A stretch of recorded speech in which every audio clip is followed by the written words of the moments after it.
माता तीर्थ विद्यालय हो। मेरो स्कुल राम्रो छ। मेरो स्कुलमा 3टा बिल्डिङ छ। मेरो स्कुल सुन्दर छ। मेरो स्कुलमा 100 जना विद्यार्थी छन्। मेरो शिक्षक 16 वटा छन्।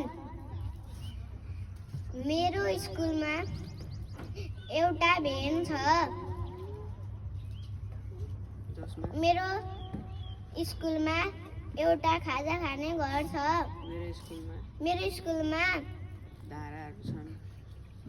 2टा धारा छन्। मेरो स्कुलमा 2टा वासरुम छन्। धन्यवाद।